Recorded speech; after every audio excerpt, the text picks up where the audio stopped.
Mr. Chips. And there's a character named Major Chip Hazard. Get the double entendre!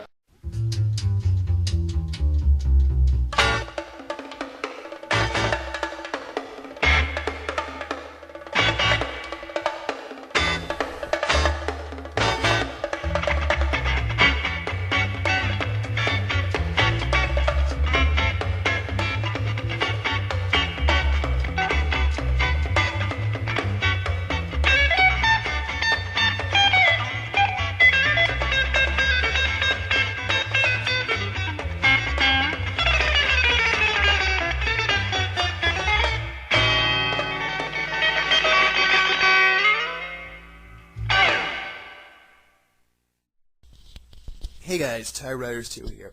You know, it's been a long time since I've made videos where I just talk. No real point. I just kind of say my opinion on certain things. First thing is, well, you guys saw my commentary on the emo furries, teen werewolves. Gotta be politically correct nowadays. Oh yeah, by the way, if you guys notice, my eye is a little red. I have pink eye right now. So, of course, it's not going to be contagious. I can't, touch the screen and you guys get pink eye or something like that. That's not going to happen. But anyways, the whole teen werewolf thing. Wouldn't you know it, we've got people trying to defend it. Of course, the same bullshit every single time. Every single time. Oh, here's one. A few things I wanted to bring out. Or a little question and answer, no, not question and answer thing, a sort of thing.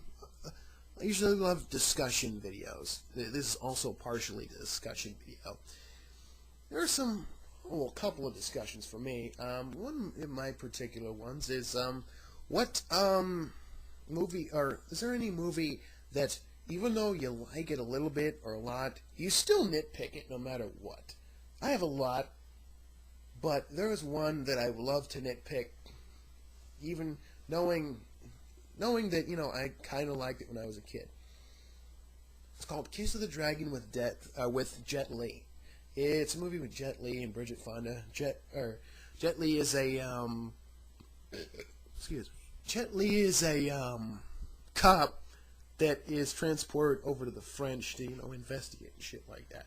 Bridget Fonda plays a hooker who is run by this super evil pimp leader, and she gets beaten up or nonstop, and the whole thing is she was supposed to suck dick and all this shit, and if she gets enough dick sucking and shit like that, then she'd get her baby back, and stupid shit like that. But anyways, it's pretty much your average martial arts movie where the story doesn't make sense, but all you care about is the fighting. However, there's one thing that I always nitpick. When they're in the shrimp shop, the shrimp restaurant, and he's working there, he fucking... It's the part where, he witnesses Bridget Fonda's character getting beaten halfway to death by the pimp. He asks the pimp to stop doing that. And the pimp tells him to pay him 500 francs. He pays him, and then they fight. Go through a fight. He beats up the main guy, and he beats up the two goons. But then this is the part that always gets me. Out of nowhere, a random bald black guy pops up. Out of nowhere. Takes off his shirt. He's really muscular and shit, and they fight. The first hit he takes is he hits one of the columns that holds the building up, and he gets two really huge splinters right here in his fucking fist. So he pulls both of them out, and then they continue fighting. Stupid. It's an interesting fight, but there's no point to it. And plus, it ends with one of the guys who has an Uzi shooting up the place. I don't really remember what happened to the black guy, but I think he got shot up. But what was the point of the fight? Was he part of the guys? Did he come clear over from the set of Romeo Must Die to get his revenge because he beat the shit out of his gang? What? It doesn't make sense. Another movie that I would nitpick is fucking... Oh, this is a personal favorite of mine. Even though it's a terrible movie, it's still a movie I like. This fucking movie, Charlie's Angels. Like it, but I know it's terrible, but I like it. Mainly for one particular scene. It's the scene where they talk about the security systems and shit. Drew Barrymore looks hot as ever. It's a good thing she divorced Tom Green.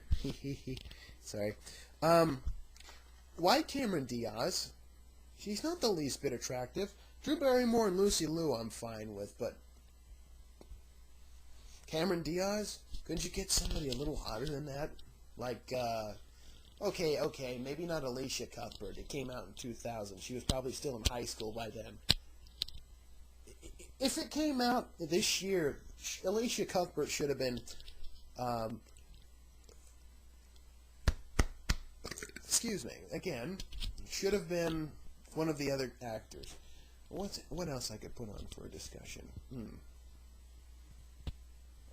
What was the most annoying part in a video game that no matter what you couldn't beat until like 2 or so months after you purchased the game? It took like about 2 or so months before you actually beat it, or even a year. For me, I'd have to say it was actually a lot of annoying ones, but the most annoying, hard to say. Sonic Heroes. All the special stages. The sphere thing. I have no fucking clue what the point of the spheres was. And then there was the chase after the ring, chase after the emerald, where you gotta continue to get spears, and they keep your boost up or whatever. It's stupid shit. I'm kind of wondering why they can't bring back the old Spheres game from Sonic 3. That's like the easiest one. Sure, it starts off a little boring, but speeds up, and I just love how you run through and touch the buttons, and if you go through like a huge square of about 9 buttons, you go through the whole square, they all turn into circles. Oh yeah, Atrium of Fiction loves the Green Hill Zone theme song from Sonic 1. To be honest, my favorite is the Labyrinth Zone, because that one has a really, really catchy beat. And it also kind of reminds me of an old 70s song. Forgot what the song is called. Or is it 60s? Well, whatever. Oh yeah, and I also heard that Michael Jackson was the music composer for most of the Sonic games. I don't believe it, but I keep hearing people saying that he did it. I don't really care. Hey, the music was catchy as hell. And it was very unique for its time as well. I kind of wish they would go back to that. But then again, there's Sonic 4. I'm waiting for that, hoping to see that. What else? I think that's about it for discussion. But anyways, yeah, that's all I wanted to talk about. Just talk. Because I haven't talked in a long time. Sorry about the pink eye here.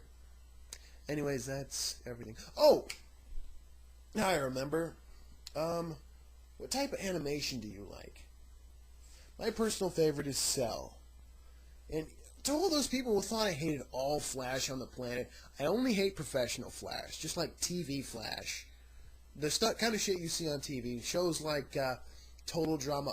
Okay, that one's funny, but shows like 16, Stoked, well, Foster's Home for Imaginary Friends to some extent.